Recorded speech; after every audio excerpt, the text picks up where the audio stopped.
ఈరోజు వార్తల్లోని ముఖ్యాంశాలను చూద్దాం.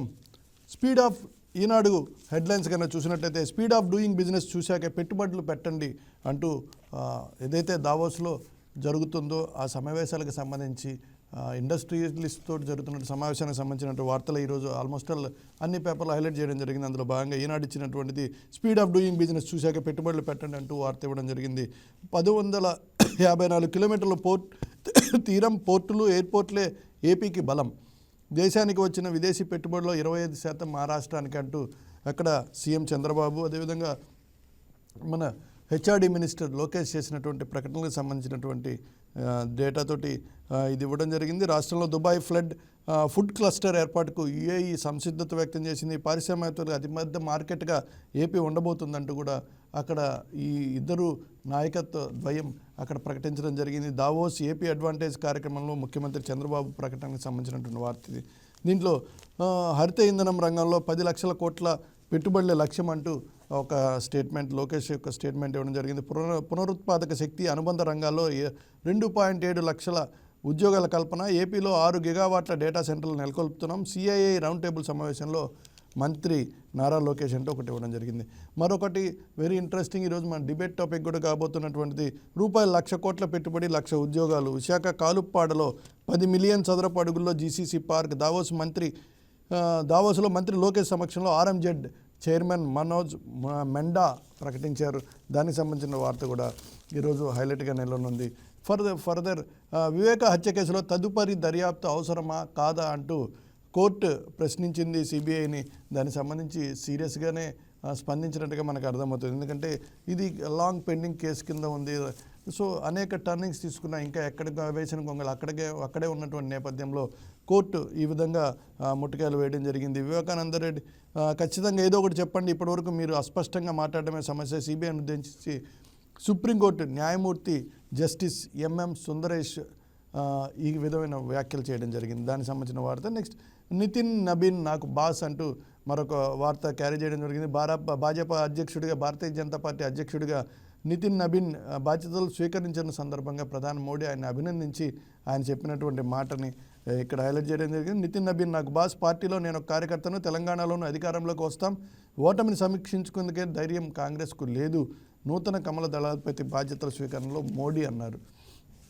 దానికి సంబంధించి మరి ఫర్దర్గా శ్రీశైలం మరమ్మతులపై కదలిక, సాంకేతిక నిపుణుల గ్రూప్ ఏర్పాటు, ఎన్డీఎస్ఏ సిఫార్సుల నేపథ్యంలో సిడబ్ల్యూసీ నిర్ణయం అంటూ ఒక వార్త ఇవ్వడం జరిగింది. 5 తెలుగు రాష్ట్రాల నుంచి, తెలుగు రాష్ట్రాలకి చాలా ముఖ్యమైనటువంటి ప్రాజెక్టుగా ఉన్నటువంటి శ్రీశైలం ప్రాజెక్టు చాలా కాలంగా అనేక చోట్ల డ్యామేజ్ అయింది, సిలిండర్లు కూడా డ్యామేజ్ అయినటువంటి పరిస్థితి. ఈ నేపథ్యంలో ఏదైతే ఆంధ్రప్రదేశ్ రిక్విజేషన్ మేరకు ఇప్పుడు సిడబ్ల్యూసీ నిర్ణయం తీసుకోవడం మంచి పరిణామం కింద ఆలోచించాలి. తెలుగు రాష్ట్రాల కీలకమైన శ్రీశైలం ప్రాజెక్టు ఫ్లంజ్ ఫూల్తో పాటు డ్యామ్కు చేయాల్సిన మరమ్మతులపై ఎట్టకేలకు కదలిక మొదలైంది. సో ఇది ఇంపార్టెంట్ న్యూస్. తర్వాత ఫర్దర్ ఉప ముఖ్యమంత్రి పవన్ కళ్యాణ్ చేసినటువంటి డిస్కషన్కి సంబంధించినటువంటి వార్త. అక్కడ ఉన్న ఉగాది నుంచి పచ్చదనం ప్రాజెక్ట్ అనేటువంటి ఈ వార్త మొత్తం గ్రీన్ కారిడార్కి సంబంధించినటువంటి వార్త. రాష్ట్రాన్ని 50% పచ్చదనంతో నింపే ప్రాజెక్టులో అన్ని శాఖలు త్రికరణ శుద్ధితో భాగస్వామ్యులు కావాలంటూ పవన్ కళ్యాణ్ పిలుపునివ్వడం జరిగింది. అధికారులతో సమీక్ష సమావేశంలో ఈ ప్రకటన జరిగింది. దానికి సంబంధించిన వార్త. మరొక ముఖ్యమైన వార్త, ట్రంప్ కల్లోలం అంటూ ఇంటర్నేషనల్కి సంబంధించినటువంటి న్యూస్ని ఫ్రంట్ పేజీలో క్యారీ చేయడం జరిగింది. ఐరోపాపై విరుచుకుపడిన అమెరికా అధ్యక్షుడు, నేతల ప్రైవేట్ సందేశాలను కూడా బయటపెట్టిన డొనాల్డ్, ఫ్రాన్స్పై 200% సుంకాల హెచ్చరిక, G7 భేటీకి మెక్రాన్ పిలుపు, కుప్పకూలిన స్టాక్ మార్కెట్లో మన దేశంలో కూడా 9.86 లక్షల కోట్ల సంపద ఆవిరి అనేటువంటి వార్తకి ఇంపార్టెన్స్ ఇవ్వడం జరిగింది. ఫర్దర్ ఆంధ్రజ్యోతి కనుక చూసినట్లయితే ఏదైతే నిన్న సాక్షి ఆంధ్రజ్యోతి మీద విరుచుకుపడిందో దానికి ప్రతిగా ఈరోజు హెడ్లైన్స్ ఇవ్వడం జరిగింది. చీచీ సాక్షి యాక్చి అంటూ ఒక విచిత్రమైన పద్యాలంతో, సర్వసాధారణమైనటువంటి పద్యాలంతో వార్త ఇవ్వడం జరిగింది. తమకు కేటాయించిన భూమి అది ఆంధ్రజ్యోతికి నజరానా ఇచ్చింది చంద్రబాబు అన్నట్టుగా నిన్న సాక్షి క్యారీ చేసినటువంటి వార్తకి ఆంధ్రజ్యోతికి భూ నజరానా అంటూ బురద కథనం, చంద్రబాబు అప్పనంగా ఇచ్చేశారంటూ అసత్యాలు అంటూ వార్త క్యారీ చేయడం జరిగింది. తర్వాత 91,000 కోట్ల పెట్టుబడి, 1,00,000 ఉద్యోగాలంటూ వార్త క్యారీ చేయడం జరిగింది. ఇది వచ్చేసరికి దావోస్లో నిన్న జరిగినటువంటి సమావేశానికి సంబంధించి ఆంధ్రప్రదేశ్కి వచ్చినటువంటి ఆంధ్రప్రదేశ్ ఆకర్షించిన పెట్టుబడులకు సంబంధించినటువంటి వార్త. ఇది కూడా ముందుకు వచ్చిన రియల్ ఎస్టేట్ సంస్థ RMZ, ఇందాక మనం 1,00,000 కోట్లు నియర్లీ 1,00,000 కోట్లు అనుకున్నాము, దాన్ని 91,000 కోట్ల అంటూ ఒక నెంబర్ని కరెక్ట్గా ఇవ్వడం జరిగింది. దీంట్లో విశాఖ రాయలసీమలో డిజిటల్ ఇన్ఫ్రా ఇండస్ట్రియల్ లాజిస్టిక్ పార్కుల ఏర్పాటు, దావోస్లో ఏపీ సర్కారు RMZ ప్రకటన, సదస్సులో సీఎం చంద్రబాబు కీలక భేటీలు, IBM చైర్మన్ అరవింద్ కృష్ణతో సమావేశం, క్వాంటమ్ ఇన్నోవేషన్ సెంటర్కు ఏర్పాటుకు వినతి, ఫుడ్ ప్రాసెసింగ్ క్లస్టర్ ఏర్పాటుకు UAE ఓకే, ఆ దేశ ఆర్థిక మంత్రితో ముఖ్యమంత్రి భేటీ, గూగుల్ క్లౌడ్ CEOతో సమావేశం, విశాఖలో డేటా సెంటర్ నిర్మాణంపై చర్చ, రామ్మోహన్ నాయుడు, లోకేష్ భరత్ హాజరు అంటూ వార్త ఇవ్వడం జరిగింది.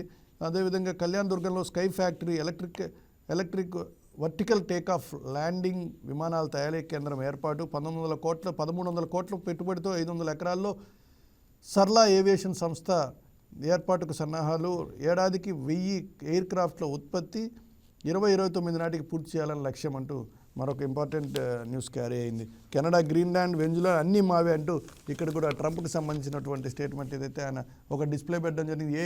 డిస్ప్లే ఒకటి ఉండదు, ఆయన వెనక ఉన్నటువంటి ఫోటోతోటి క్యారీ అయింది.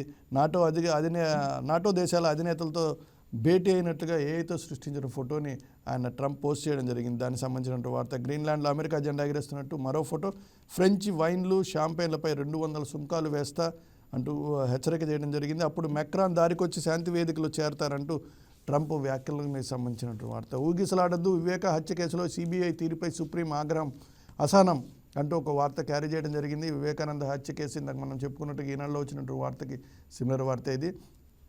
అదే వార్త. దానికి తగ్గట్టుగా ఉత్తర్వులు ఇస్తాం, ఎవరినైనా విచారించాలా, కస్టడీకి తీసుకొని ఎవరిని తీసుకుంటారో చెప్పండి అంటూ సుప్రీంకోర్టు న్యాయమూర్తి కామెంట్స్ని ఇవ్వడం జరిగింది. పిటిషన్లోని అంశాలు CBI కోర్టు పట్టించుకోలేదంటూ కూడా కామెంట్ చేయడం జరిగింది. ప్రస్తావించినవే పరిగణించాలి అంటూ లుద్రా కూడా వాదనలు చేయడం జరిగింది. విచారణ వచ్చే నెల 5కు వాయిదా వేయడం జరిగింది.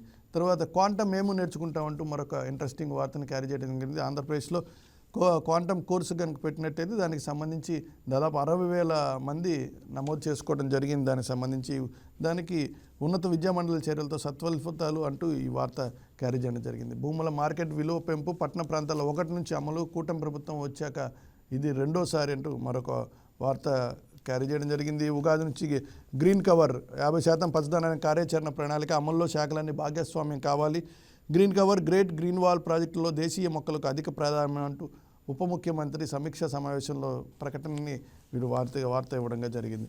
సో ఫర్దర్గా కేకే లైన్ పాయ అంటూ సాక్షి హెడ్లైన్స్ కనుక చూసినట్లయితే కేకే లైన్ పాయ అంటూ ఒక వార్త ఇవ్వడం జరిగింది. రాష్ట్ర ప్రయోజనాలు పట్టని చంద్రబాబు ప్రభుత్వం కీలకమైన కేకే లైన్ లేకుండా విశాఖ రైల్వే జోన్ అంటూ విశాఖపట్నం రైల్వే జోన్ అంటూ వార్త ఇవ్వడం జరిగింది. ఒడిశా ప్రయాణాలకే పట్టణం కట్టిన కేంద్రం, విశాఖ రైల్వే జోన్ స్వరూపాన్ని ఖరారు చేసిన రైల్వే బోర్డు, అరకుతో పాటు అత్యధిక ఆదాయం ఇచ్చే కేకే లైన్ను కోల్పోయిన విశాఖ జోన్, ప్రజా సంఘాలు, యూనియన్లు విజ్ఞప్తిని పడచేవని పెట్టిన వైనం, కూటమి ప్రభుత్వ ప్రజాప్రతినిధులే కేంద్ర మంత్రులుగా ఉన్న రాష్ట్రానికి అన్యాయం, తద్వారా ఆర్థిక స్వయం సమృద్ధి సాధించడం సాధ్యం కాదని సర్వత్రా ఆందోళన అంటూ ఒక వార్తని సాక్షి క్యారీ చేయడం జరిగింది. మరొకటి రాహుల్తో బాబు రాజకీయం అంటూ మరొక వార్త ఇవ్వడం జరిగింది. ఒక ఫోటోని ఇవ్వడం జరిగింది. దీంట్లో రేవంత్ రెడ్డి, రాహుల్ గాంధీ, చంద్రబాబు నాయుడు ఉన్నారు.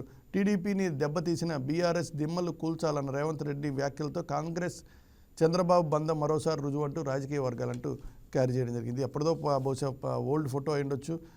చంద్రబాబుతో క్లోజ్డ్ డోర్ మీటింగ్ ద్వారా రాయలసీమ లిఫ్ట్ ఆపించారనే గతంలో రేవంత్ వ్యాఖ్యలు అంటూ ఇటీవల తెలంగాణలో జరిగినటువంటి తెలంగాణకి మనం కూడా దీని మీద డిబేట్లు నడిపించడం జరిగింది. తెలంగాణకి ఆంధ్రప్రదేశ్కి సంబంధించినటువంటి వార్తని స్పెషల్గా క్యారీ చేయడం జరిగింది. ఇదేమి ఇప్పటిదిగా అయితే కాదు, ఆ ఫోటో కూడా బహుశా ఓల్డ్ ఫోటో అయి ఉండాలి.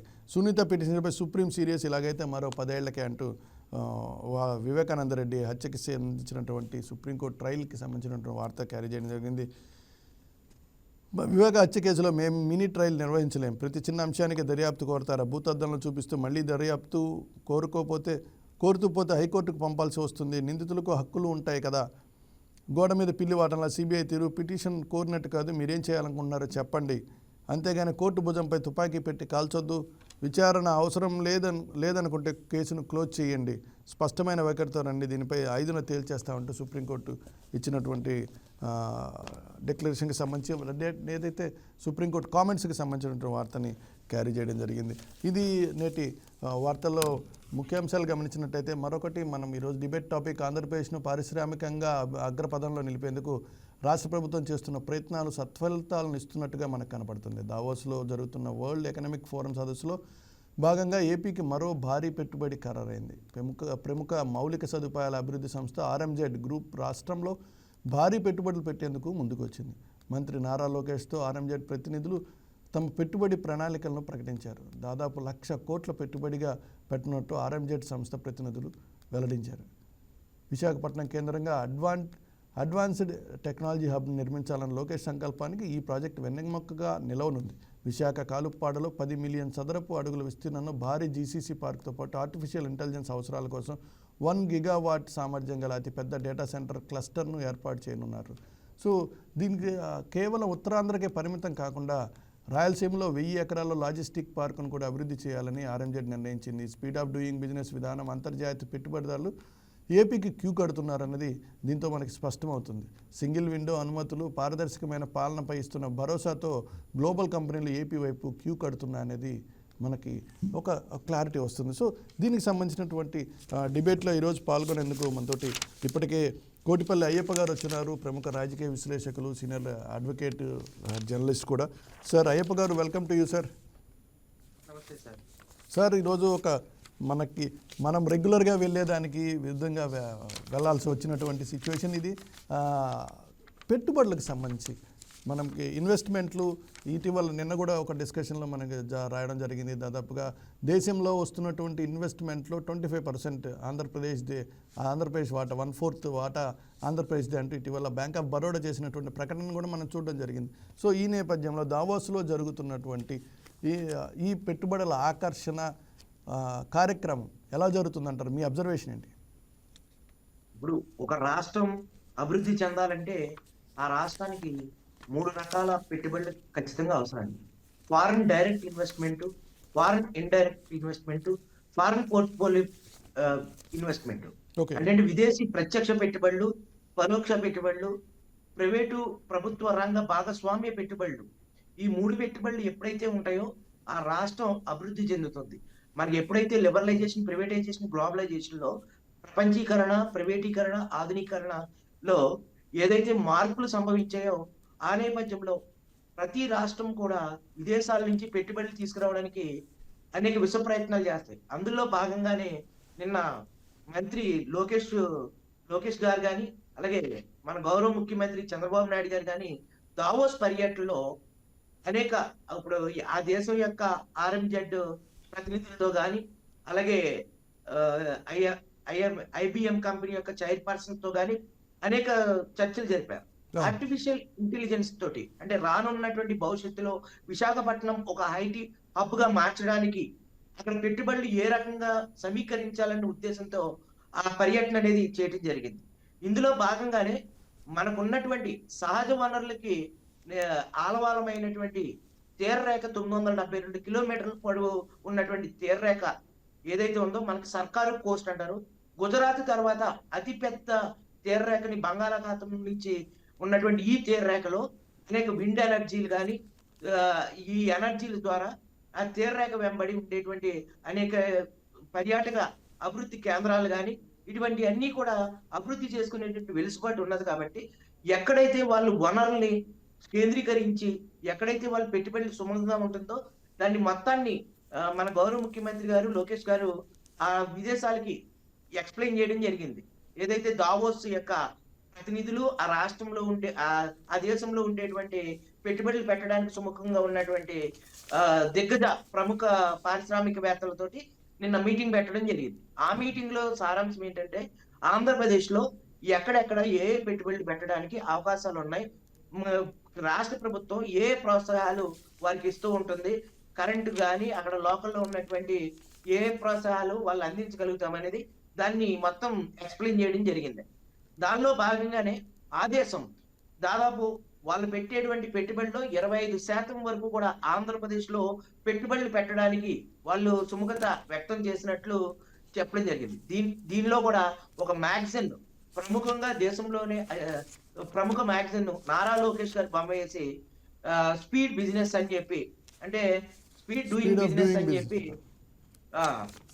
అది ఒక క్యాప్షన్ వేసి అతన్ని టైమ్ అనే ఒక పత్రిక, ప్రముఖ దినపత్రిక తన ఫ్రంట్ పేజీ బుక్ గా అతని ఫోటో ప్రచురించి స్పీడ్ డూయింగ్ బిజినెస్ గా ఇవ్వటం జరిగింది. దానిలో భాగంగానే లోకేష్ గారు ఏ రకంగా అక్కడ పర్యటనలు చేసి, గతంలో కూడా చూసాం, ఈ దావోసే కాదు, గతంలో సింగపూర్ యొక్క ప్రజాప్రతినిధులతోటి, అక్కడ ఉన్న పారిశ్రామికవేత్తలతోటి ఏ లాజిస్టిక్స్ కానీ, అలాగే ఏ రంగాల్లో మౌలికమైనటువంటి రంగాలలో ఎక్కడెక్కడ పెట్టుబడులు పెట్టచ్చు, దాని సహజ వనరులు ఎక్కడి నుంచి రాష్ట్ర ప్రభుత్వం ఇస్తుంది, వాటికి వాటర్ రిసోర్స్ కానీ, ఎలక్ట్రిసిటీ కానీ, అక్కడ ఉన్నటువంటి భూమి కానీ, ఏ రకంగా వాళ్ళు పెట్టుబడులు పెట్టడానికి రాష్ట్ర ప్రభుత్వం ఏ వసతులు వాళ్ళకి మౌలికంగా కల్పిస్తాం అనేది పూర్తి స్థాయిలో వాళ్ళకి అవగాహన కల్పించడం జరిగింది. ఒకవేళ ఆంధ్రప్రదేశ్ వచ్చి వాళ్ళు పెట్టుబడులు పెడితే వారికి అన్ని విధాలుగా మేము సహకరిస్తామని, పారిశ్రామికంగా ఏ రంగాల్లో ఎక్కడెక్కడ, ఇప్పుడు ఉభయ గోదావరి జిల్లాలు చూస్తే ఫుడ్ పార్కింగ్, అలాగే విశాఖపట్నం చూస్తే ఐటీ రంగాన్ని, ఇట్లా ఒక్కొక్క ప్రాంతంలో ఒక్కొక్క రంగాన్ని డెవలప్ చేసే విధంగా, అలాగే మొత్తం ఒక అభివృద్ధి అనేది వికేంద్రీకరణ జరిగింది. అంటే కేంద్రీకృతం కాల. ఒకప్పుడు మన హైదరాబాద్ లోనే రాజధాని ఏర్పాటు చేసుకుని అక్కడే పెట్టుబడులు పెట్టడం వల్ల విభజన వాదాలు లేవనెత్తుతున్న క్రమంలో అన్ని ప్రాంతాలు సమాభివృద్ధికి పెద్దపీట వేస్తూనే అక్కడ ఉభయ గోదావరి జిల్లాలో ఫుడ్ ప్రాసెసింగ్ యూనిట్స్ కానీ, అలాగే అటు ఉత్తరాంధ్ర జిల్లాల్లో వెనుకబడి ఉన్నటువంటి ఉత్తరాంధ్ర జిల్లాల్లో ప్రధానమైన నగరమైనటువంటి విశాఖపట్నంలో ఐటీ హబ్ గాను, అలా సినిమా ఇండస్ట్రీ గాను, అక్కడ ఉన్నటువంటి సహజ వనరులతో ఇక్కడ ఈరోజు ఏదైతే దుబాయ్ క్లస్టర్ కానీ, లేకపోతే ఈరోజు 1,00,000 కోట్లు పెట్టుబడి పెడతామని ముందుకు వచ్చినటువంటి ఆర్ఎంజెడ్ కానీ ఏది చూసినా కానీ అటు విశాఖపట్నం, ఇటు రాయలసీమ అంటున్నారు. కొంపదీసి మధ్యలో ఉన్నటువంటి కృష్ణా గుంటూరు జిల్లాలో అన్యాయమైనటువంటి ప్రమాదం ఉందా? ఎందుకంటే అమరావతి తప్ప మిగిలిన ప్రాంతాల్లో ఎక్కడ పెట్టుబడులు కనపడుతుంది. మనం చూసామండి, విశాఖపట్నాన్ని ఒక ఐటీ హబ్ గాను, ఉభయ గోదావరి జిల్లాలని మనకి ఈ ఫుడ్ పార్కింగ్ యూనిట్లు గాను ఇలాగ డెవలప్ చేయాలి. ఒక్కొక్క ఫేజ్ లో ఒక్కొక్కటి. అలాగే రైతులకు సంబంధించినటువంటి గుంటూరు, కృష్ణా జిల్లాల్లో అటు కార్యనిర్వహణ శాఖ, శాసనశాఖ అక్కడ అభివృద్ధి అక్కడ కూడా డెవలప్ చేస్తూనే అక్కడ కొన్ని పరిశ్రమల్ని, ఏదైతే మచిలీపట్నం కానీ కొన్ని పరిశ్రమలను కూడా ఈ మధ్యన రూపకల్పన చేయడం జరిగింది. ఇప్పుడు మనం చూసుకున్నట్లయితే నెల్లూరు, ప్రకాశం జిల్లాలకు కూడా ప్రాజెక్టులు యుద్ధ ప్రాతిపదికను పూర్తి చేయడం, మరో పక్క అక్కడ కూడా కొన్ని ఐటీ రంగాలకి, ఐటీ కంపెనీలకి పెట్టుబడులు పెట్టడం. ఇటీవల మీరు అంటున్నారు ఆ లెక్క, ఇది మనం రాజధానిలో కూడా ఆర్ఎండ్బి మనం ఒకటి నిర్మాణం కూడా చేపట్టుకోవడం జరిగింది. 336 కోట్ల రూపాయలతోటి ఒక నిర్మాణం చేపట్టుకోవడం జరిగిందండి. మీరు గమనించే ఉంటారు. ఇటీవల రాష్ట్ర ప్రభుత్వం శరవేగంగా ఒక నిర్మాణం కూడా చేపట్టడం జరిగిందండి రాజధానిలో. అలాగే రాజధానిలో ఉండేటువంటి ప్రాంతాలని, ఆ యొక్క హైకోర్టుని, అక్కడ అన్ని అసెంబ్లీని అన్ని డెవలప్ చేస్తున్నారు కదండి. నేను అనేది మీరు అన్నది కరెక్టే. బట్ కేవలం అమరావతి పరిధిలో సంబంధించినటువంటి డెవలప్మెంట్స్ పక్కన పెడితే కృష్ణా మొదలుకొని నెల్లూరు వరకు ఎక్కడ కూడా మనకి బార్డర్లో ఎక్కడ ఈ స్టైల్ ఆఫ్ ఇండస్ట్రీస్ వస్తున్నట్టు కానీ, లేదా ప్రకటనలు కానీ, ఎంఓయూలు కానీ కనిపించవు. అంటే ఇక్కడ ప్లేస్ అండి, అంటే ఆక్యుపేషన్ ప్లేస్ అనేది ఇప్పుడు ఏదైతే ప్రభుత్వానికి సంబంధించినటువంటి 7,000 ఎకరాలు, అలాగే రైతుల దగ్గర సమీకరించినటువంటి 33,000 ఎకరాలు, ఈ మొత్తం పూర్తిగా అక్కడ తీసుకోవడం జరిగిందండి ప్రభుత్వం. ఇక్కడ అంతర్జాతీయ విమానాశ్రయాన్ని కానీ, రైల్వే జోన్స్ కానీ, అట్లాగే హైకోర్టు కానీ, అసెంబ్లీ కానీ, ఇవన్నీ కూడా డెవలప్మెంట్ కృష్ణా గుంటూరులో జరుగుతున్నాయండి. ఓకే, అంటే ఒక్కొక్క ప్రాంతానికి ఇప్పుడు రీసెర్చ్ డెవలప్మెంట్ సెంటర్ అని చెప్పి మనం 336 కోట్ల రూపాయలతోటి వరల్డ్లోనే అతి పెద్ద లార్జెస్ట్ గా మనం నిర్మించుకోవడం జరిగింది. ఆ రీసెర్చ్ అండ్ డెవలప్మెంట్ సెంటర్ ని మనం ఏర్పాటు చేసుకున్నాం. మొన్న చంద్రబాబు నాయుడు గారు కూడా ఓపెన్ చేయడం జరిగింది.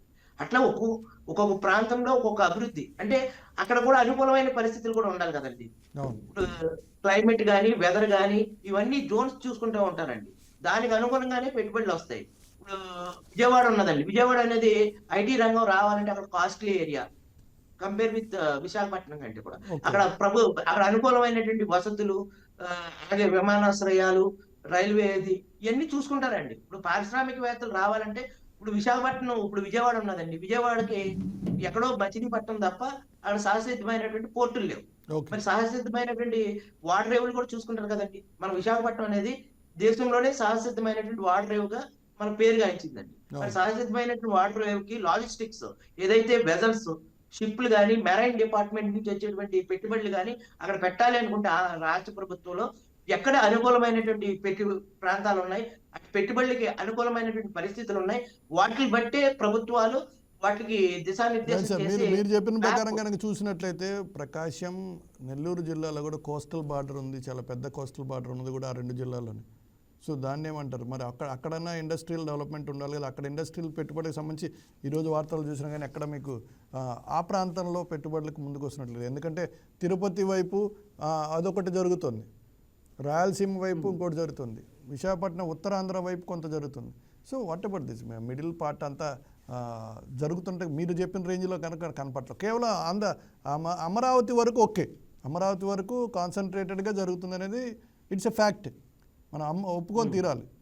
గతంలో కానీ అంతకుముందు ఇంటర్నేషనల్ కాలేజెస్ వచ్చి ఉన్నాయి, మనకి ఎస్ఆర్ఎం వచ్చింది, విట్ వచ్చింది, ఇలాంటి కాలేజీలు ఉన్నాయి. మీరు చెప్పినట్టుగా రీసెర్చ్ సెంటర్ స్టార్ట్ అవుతుంది.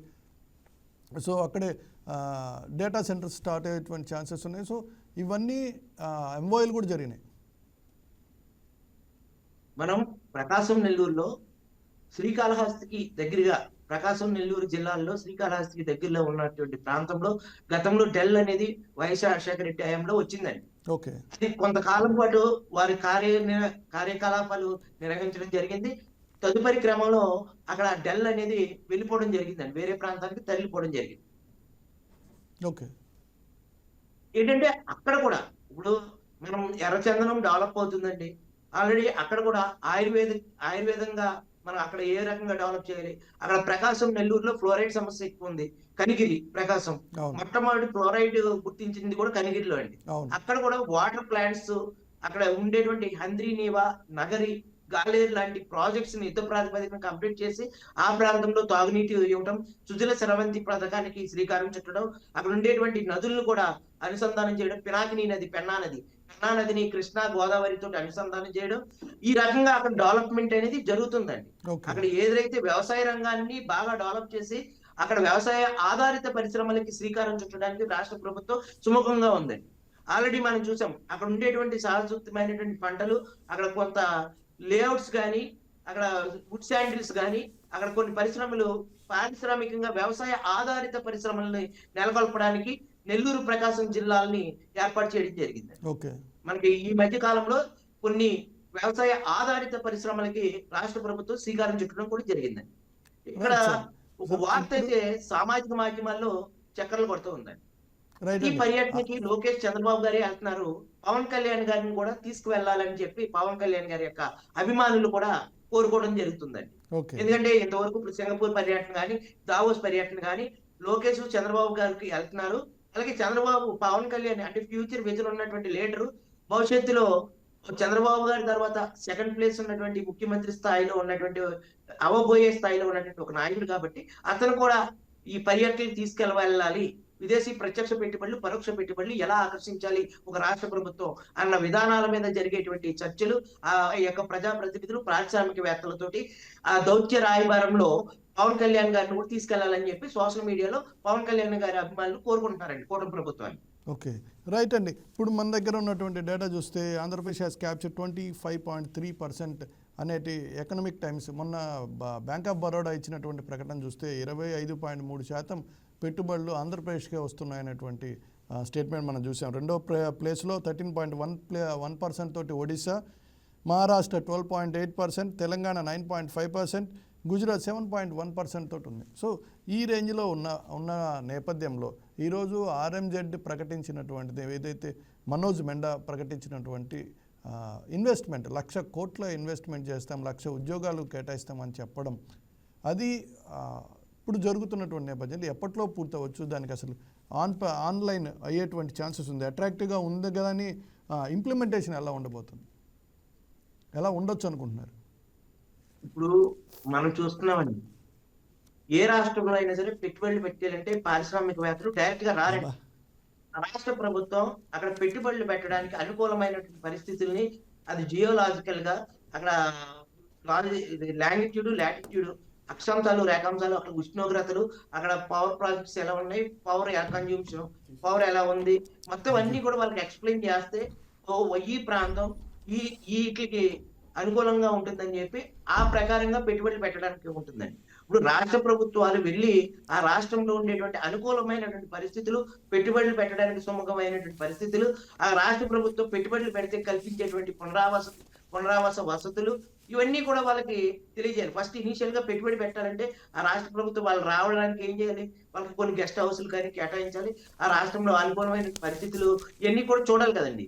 ఇవన్నీ ఎక్స్ప్లెయిన్ చేసి ఆ రాష్ట్రానికి ఇప్పుడు దావోస్ పర్యటనలో మా రాష్ట్రంలో ఈ ప్రాంతాల్లో ఈ పెట్టుబడులు పెట్టడానికి మేము ఇలాగా స్థలాలు మీకు ఇస్తాము, పవర్ మీకు ఇస్తాము, మాకు వాటర్ రిసోర్సెస్ ఇలా ఉన్నాయి, మాకు మ్యాన్ పవర్ కూడా మీకు దొరుకుతారు, ఇలాగే ఇంతమంది మా దాంట్లో అక్షరాస్యత కలిగినటువంటి ఎంప్లాయ్మెంట్ ఉంది, ఇంతమంది విద్యార్థులు బీటెక్ చేస్తున్నారు, ఇంతమంది టెక్నికల్ స్టూడెంట్స్ ఉన్నారు ఆంధ్రప్రదేశ్ నుంచి, ఇవన్నీ కూడా వాళ్ళకి ఎక్స్ప్లెయిన్ చేయగలగాలండి. వాళ్ళకి ఎక్స్ప్లెయిన్ చేస్తేనే వాళ్ళు ఖచ్చితంగా ఓకే ఇవన్నీ ఉన్నాయి కాబట్టి వాళ్ళకి పెట్టుబడులు పెట్టడానికి సుముఖంగా ఉంటారండి. ఇప్పుడు bank of Baroda more than 100%లో 25% పెట్టుబడులు బ్యాంక్ ఆఫ్ బరోడా ప్రకటించింది. ఆంధ్రప్రదేశ్ కి భవిష్యత్తులో పెట్టుబడులు పెట్టడానికి అన్ని రాష్ట్రాలు, అన్ని దేశాలు, ఈ ఇతర దేశాలు కూడా సుముఖంగా ఉన్నాయి. ఖచ్చితంగా పెట్టుబడులు పెట్టడానికి ఏ ప్రాంతాలు అనుకూలమైనవని ఆల్రెడీ జరుగుతుందండి. అది మ్యాప్ సర్వేకల్ లాజికల్ సర్వే జరుగుతుందండి. Right sir. దీనికి ఇప్పుడు మన కోటేశ్వరరావు గారు కూడా వచ్చారు. Sir welcome to you sir. Welcome to the debate. Sir, ఈ 1,00,000 కోట్ల పెట్టుబడులు, 1,00,000 ఉద్యోగాలు, ఇది ఒక్క RMZ ప్రకటన మాత్రమే, మిగిలిన అలాంటివి చాలా ఉన్నాయి. సో దీన్ని మీరు ఎలా చూస్తారు? ఆంధ్రప్రదేశ్ కానీ, తెలంగాణ కానీ, లేదా దేశంలో ఉన్నటువంటి ఏ రాష్ట్రమైనా కానీ పెట్టుబడులు, ఉపాధి కోసం పెద్ద ఎత్తున ప్రయత్నాలు చేస్తున్నమాట వాస్తవం. వాటన్నిటిని కూడా ఏ రాష్ట్రం చేసినా ఆహ్వానించాల్సిందే. అందులో వాటిని ఏమి తప్పుపట్టడానికి ఏమీ లేదు. అయితే గడిచినటువంటి 12 సంవత్సరాల అంటే నరేంద్ర మోడీ గారి పాలన తీరుతెన్నులు చూసినప్పుడు మొత్తం మీద విదేశీ పెట్టుబడులు ఆయన తొలి రోజుల్లో ఏం చెప్పారు, ఎక్కువ రోజులు విమానాల్లోనే గడుపుతున్నారు, విదేశాల్లోనే గడుపుతున్నారు అని విమర్శలు వచ్చినప్పుడు బీజేపీ నాయకులు చెప్పింది ఏంటంటే లేదు, భారతదేశ ప్రతిష్టని పోగొట్టారు, అందుకని ఆ ప్రతిష్టను తిరిగి నిలబెట్టడానికి, రెండోది పెట్టుబడులు తీసుకురావడానికి మోడీ గారు ఆ విధంగా విమానాల్లో తిరుగుతున్నారు, ఎక్కువ కాలం గడుపుతున్నారు అని చెప్పారు. 12 సంవత్సరాలు అనుభవం చూస్తే మరి పోయిన ప్రతిష్ట ఏ మేరకు వచ్చిందో దానికేమి కొలబద్దలు ఏమీ లేవు. ఒకటి. రెండోది, నిజంగా అటువంటి ప్రతిష్ట వచ్చి భారతదేశం మీద విశ్వాసం కనుక ఏర్పడి ఉంటే ఇబ్బడి ముబ్బడిగా పెట్టుబడులు వచ్చి ఉండాలి. ఆ పెట్టుబడులు వచ్చినటువంటి దాఖలాలు కూడా మనకి ఎక్కడ లేవు. పారిశ్రామిక వాణిజ్య రంగాలు జీడిపిలో పారిశ్రామిక అంటే వస్తూత్పత్తి రంగాన్ని చూస్తే 2014లో 16-17% ఉంటే ఇప్పుడు 14-15% మాత్రమే ఇంకా పడిపోయింది. ఈ విధంగా ఏ రంగం చూసినా ఒక సర్వీసు చూస్తే అది కాస్త బెటర్గా ఉంది. దానిలో ప్రభుత్వం యొక్క పాత్ర అనేటువంటిది పరిమితం, దానిలో కూడా ఉంటుంది, లేదని ఉండదు. కానీ పారిశ్రామిక ఇతర వ్యవసాయ రంగాలతో పోలిస్తే ఆ రంగంలో ప్రభుత్వం చేసేటటువంటిది చాలా తక్కువ. రెండోది వ్యవసాయం. 12 సంవత్సరాలలో చూస్తే వ్యవసాయం ఇప్పుడు చాలా దిగజారిపోయింది. మొత్తం దాని జీబీఏ కానీ ఇటువంటి.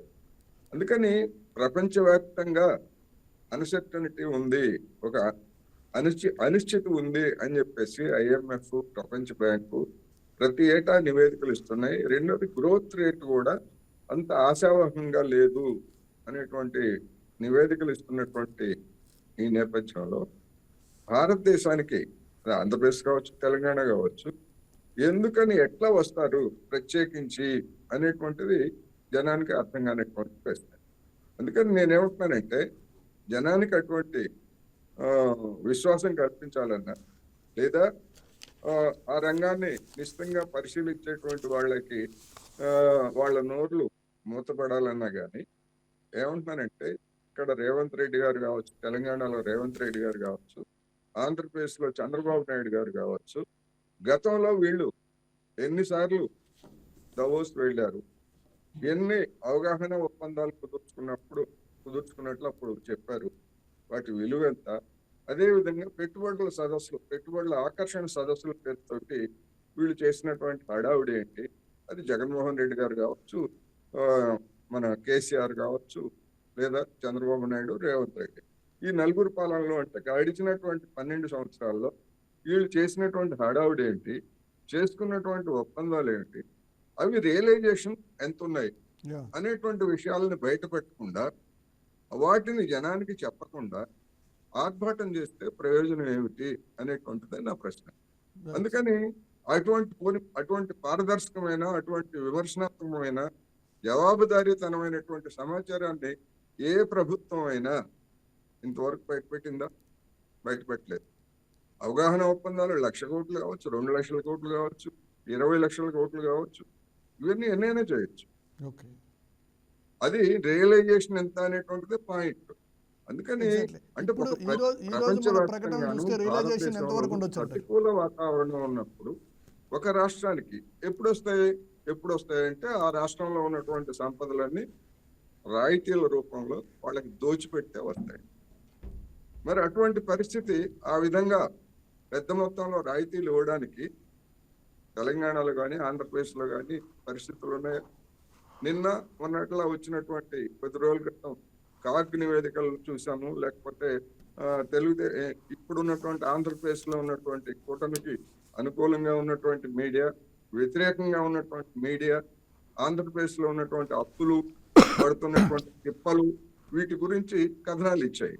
అవి చూసినప్పుడు మరి ఎవ్వరు కూడా అంత వెలిగిపోతా ఉంది ఆంధ్రప్రదేశ్, ఎవడొస్తే వాడికి 1,00,000 కోట్లు అప్పనంగా అప్పగించి పరిశ్రమలు పెట్టించడానికి, వాణిజ్యం పెట్టించడానికి డబ్బులు ఉన్నాయని ఎవరు అనుకో.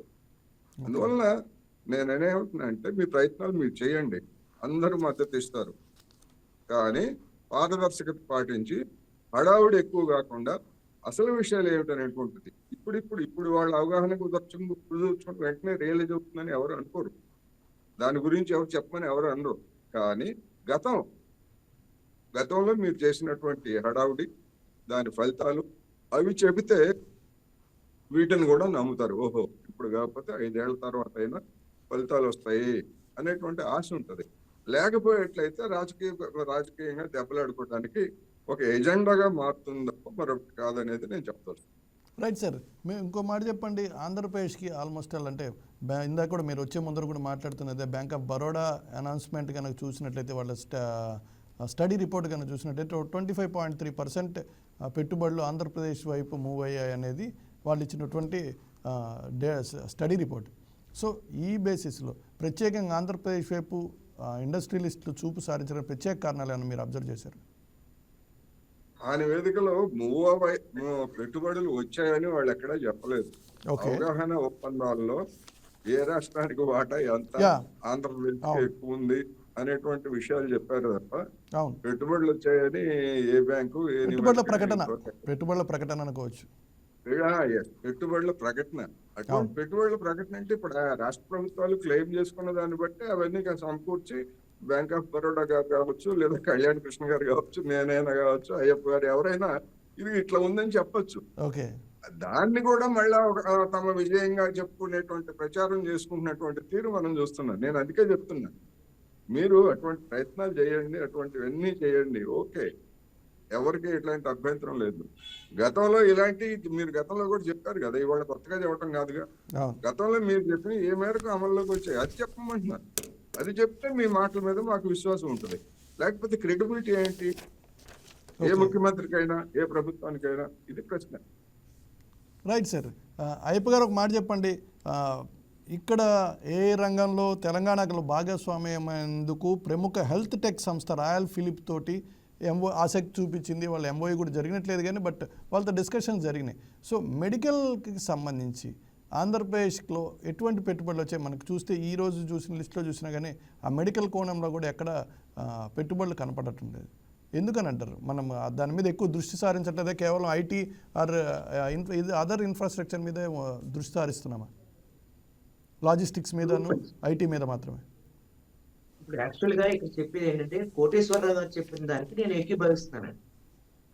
ఒప్పందాలు అనేవి ప్రతి రాష్ట్ర ప్రభుత్వం ఏ దేశం పర్యటన చేసినా చేసుకుంటాయండి, ఓకే. విదేశీ ప్రత్యక్ష మనకు ఉన్నటువంటి అనుకూల పరిస్థితి. కానీ రాష్ట్ర ప్రభుత్వాలు ప్రజలకి ఒకటి నిజాయితీగా చెప్పడంలో, అది తెలంగాణ అవ్వచ్చు, ఆంధ్రప్రదేశ్ అవ్వచ్చు, విఫలమవుతున్నాయి.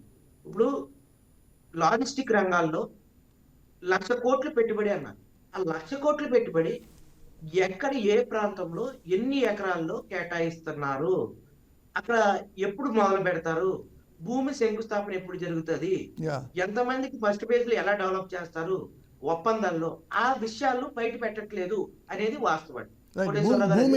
భూమి కేటాయింపులకు సంబంధించి కూడా భూమి అంత అవైలబిలిటీ ఉందా లేదా ఏరియాలో అనేది కూడా ఒక డేటా రిలీజ్ చేయాల్సిన అవసరం ఉందా లేదా? అంటే ఒప్పందాలు ఎన్నైనా, ఇప్పుడు మీరు నేను మాట్లాడుకుంటే ఆంధ్రప్రదేశ్ బాగున్నది కాబట్టి, లేకపోతే ఇక్కడ గుంటూరులో మిర్చి పండుతుంది కాబట్టి వ్యవసాయ ఆధారిత పరిశ్రమ పెట్టొచ్చు, లేదా గోదావరి జిల్లాలో అరటి పండుతుంది కాబట్టి అరటి ఆధారిత పరిశ్రమ పెట్టొచ్చు అని మాట్లాడుకోవడం, ఇన్ని కోట్ల వరకు సమీకరించవచ్చు. మీరు నేను మాట్లాడుకుంటే కళ్యాణ కృష్ణ గారు అయ్యప్ప మధ్య ఒక ఒప్పందం జరిగింది, 1,00,000 కోట్లు పెట్టుబడులు పెట్టడానికి సుముఖంగా ఉన్నారని రాసుకోవచ్చు అండి. అది కాదు, కోటేశ్వరరావు గారు చెప్పినా ఎవరు చెప్పినా ఆంధ్రప్రదేశ్ లో ఏ ప్రాంతంలో ఎక్కడ పెట్టుబడి పెడతారు, ఏ ఫేజ్ లో డెవలప్ చేస్తారు, మన రాష్ట్ర ప్రభుత్వం నుంచి రాయితీలు, వారికి ఏమేమి రాయితీలు ఇస్తానన్నది, వాళ్ళ అనుకూల పరిస్థితులు ఎక్కడెక్కడ ఉన్నాయని చెప్పారు. ఫస్ట్ ఫేజ్ ఎప్పుడు 2026 ఎప్పుడు స్టార్ట్ అవుతుంది, లేకపోతే 27లో స్టార్ట్ అవుతుంది ఆ ప్రాజెక్టు, ఇటువంటి విషయాలని ప్రజలకు చెప్పడంలో విఫలమవుతున్నారు. కేవలం ఒప్పందాల వరకు మాత్రమే. గత 12 సంవత్సరాల్లో లక్షల కోట్ల రూపాయలు ఒప్పందాలు జరిగాయి కానీ అది ఆచరణలో, అమలులో జరగలేదు అని చెప్తున్నారండి కోటేశ్వరరావు గారు. మేము కూడా అదే చెప్తున్నాం, అది జరగలేదు. ఇక్కడ దీని పక్కన పెడితే మీరు ఫార్మా రంగం అన్నారు. ఫార్మా రంగంలో హైదరాబాద్ లో ఇప్పుడు చాలా ఫార్మా రంగాలన్నీ కూడా, పెట్టుబడులన్నీ కూడా హైదరాబాద్ లోనే ఉన్నాయండి.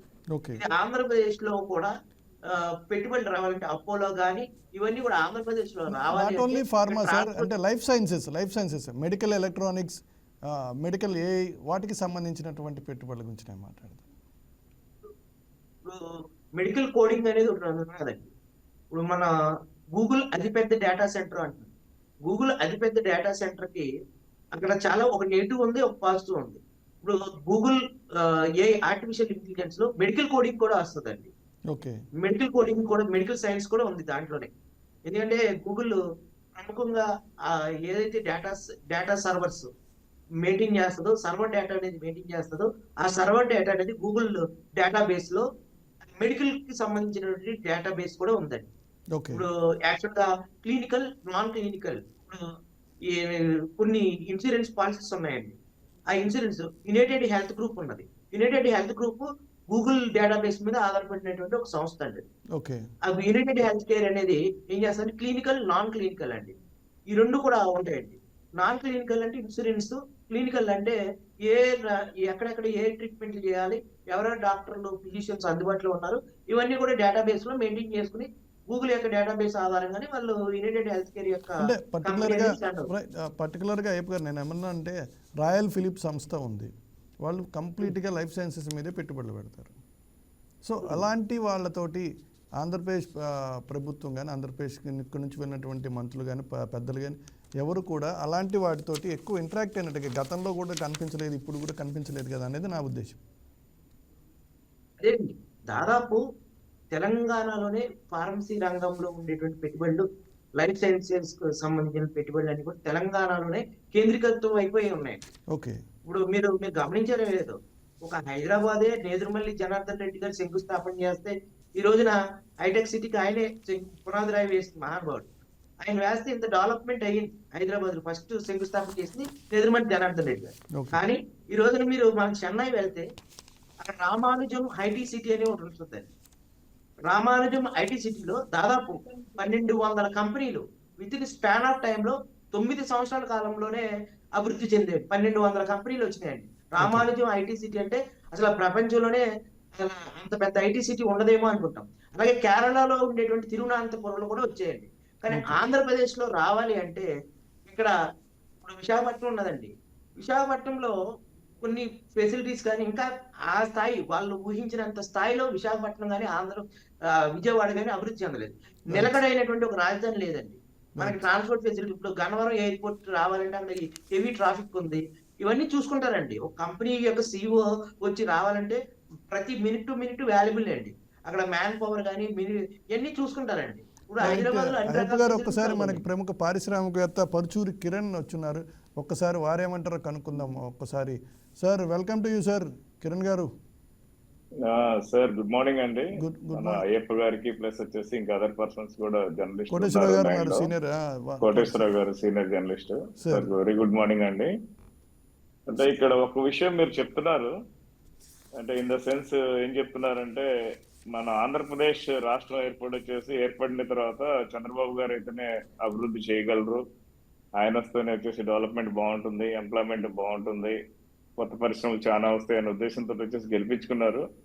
But at the same time ఏంటంటే చంద్రబాబు నాయుడు గారు కూడా వచ్చేసి ఆయన స్వచ్ఛందంగా పిలుపునివ్వగానే అమరావతి అనే రాజధాని కోసం రైతులు ఆయన మీద నమ్మకంతో చేసి ప్రపంచంలో ఎక్కడా జరగని విధంగా దాదాపు ఏంటంటే 33,000 ఏకర్స్ అనేది ల్యాండ్ పూలింగ్ స్కీమ్ కింద జనరల్ గా వచ్చేసి ఆ పద్ధతిలో ఇవ్వటం అనేది చాలా తక్కువ. బట్ అయినా కానీ వచ్చేసి ఇక్కడ ఇచ్చినారు. దేనికి ఇచ్చినారంటే ఆయన మీద నమ్మకంతో. అది కూడా ఎందుకు, మన హైదరాబాదే మనం చూసాం గతంలో. ఇప్పుడు వచ్చేసి మనం చెప్తున్నాము, ఇప్పుడు ఎలా ఉందంటే పెళ్లి వంగన వచ్చేసి ఒక నెలలో పిల్లలు పుట్టాలన్నట్టు వచ్చేసి ప్రజలు కోరుకుంటున్నారు. అదే విధంగా వచ్చేసి ఎవరైతే జనరల్ క్వశ్చన్ చేస్తున్నారో లైక్ ప్రతిపక్షాలు కానీ లేకపోతే అదర్ పీపుల్ కానీ వచ్చేసి మన అడుగుతూ ఉన్నారు. బట్ సిచ్యువేషన్ ఒకటి మనం ఆలోచించాలి. మన హైదరాబాద్ లో వచ్చేసి అరౌండ్ 1998 లో వచ్చేసి మనకి సైబర్ టవర్స్ అనేది ఫస్ట్ ఐటీ సర్చ్ కింద వచ్చేసి ఫస్ట్ మనకి డెవలప్ అయిందంటే సైబర్ టవర్స్ అనేది కన్స్ట్రక్షన్ చేస్తున్నారు. దాంట్లో మనకి కంపెనీస్ రావడానికి అరౌండ్ వచ్చేసి చంద్రబాబు నాయుడు గారు చాలా కష్టపడితే ఏంటంటే లిమిటెడ్ కంపెనీస్ ఫస్ట్ ఇనిషియల్ గా దాంట్లోకి వచ్చినాయి మనకి. ఆ తర్వాత బిగ్ సక్సెస్ ఏంటంటే ఆయన న్యూయార్క్ సిటీకి వెళ్ళి బిగ్ కంపెనీస్ ని మీట్ అవుతే ఆ రోజు మైక్రోసాఫ్ట్ అధినేత బిల్ గేట్స్ గారు వచ్చిన తర్వాతనే ఆయన ఎస్టాబ్లిష్మెంట్ తర్వాతనే రిమైనింగ్ కంపెనీస్ కూడా బిలీవ్ అయ్యి లైక్ టీసీఎస్ కానీ, ఇన్ఫోసిస్ కానీ, క్యాప్ జెమినీ కానీ, విప్రో కానీ, ఇంకా ఫెమిలియర్ మీకు చెప్పుకుంటూ వచ్చేసి number of companies. First of all base ఏంటంటే ఒకటి నమ్మకం కుదిరి ముందనేది రావటం జరిగితేనంటే రిమైనింగ్ కంపెనీస్ కూడా క్యూ కడితే వస్తూ ఉంటాయి. ఓకే.